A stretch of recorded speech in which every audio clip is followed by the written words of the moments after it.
پہلے cipher case میں اڈیالہ میں پڑا تھا اور اللہ نے مجھے سرخرو کیا، باعزت بری ہوا۔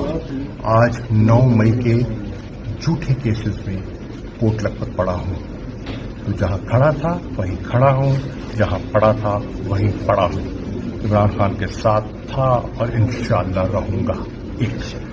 24 تاریخ کو عمران خان نے پوری قوم کو، وکلاء کو، یوتھ کو، پارٹی کو، لیڈرز کو، ورکرز کو دعوت دی ہے اظہار یکجہتی کے لیے اور اپنے حقوق کی آواز بلند کرنے کے لیے۔ میری درخواست ہے تمام لیڈرز، تمام کارکنان عمران خان کی کال پر باہر نکلیں اور اظہار یکجہتی کریں، پرامن رہیں۔ قانون کو ہاتھ میں نہ ہم نے پہلے لینا تھا نہ اب لینا ہے۔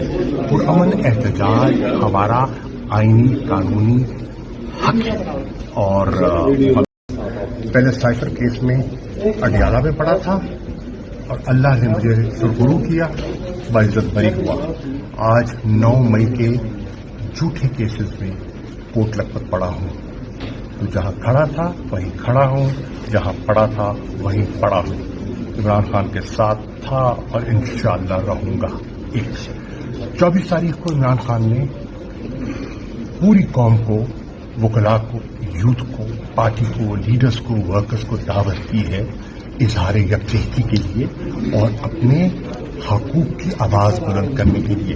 میری درخواست ہے تمام لیڈرز، تمام کارکنان عمران خان کی کال پر باہر نکلیں اور اظہار یکجہتی کریں، پرامن رہیں۔ قانون کو ہاتھ میں نہ ہم نے پہلے لینا تھا نہ اب لینا ہے۔ پرامن احتجاج ہمارا آئینی قانونی حق ہے۔ اور پہلے سائفر کیس میں اڈیالہ میں پڑا تھا اور اللہ نے مجھے سرخرو کیا، باعزت بری ہوا۔ آج 9 مئی کے جھوٹے کیسز میں کوٹ لکھپت پڑا ہوں، تو جہاں کھڑا تھا وہیں کھڑا ہوں، جہاں پڑا تھا وہیں پڑا ہوں۔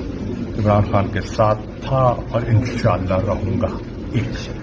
24 تاریخ کو عمران خان نے پوری قوم کو، وکلاء کو، یوتھ کو، پارٹی کو، لیڈرز کو، ورکرز کو دعوت دی ہے اظہار یکجہتی کے لیے اور اپنے حقوق کی آواز بلند کرنے کے لیے۔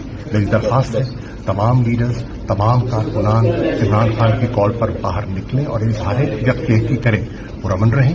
قانون کو ہاتھ میں نہ ہم نے پہلے لینا تھا نہ اب لینا ہے۔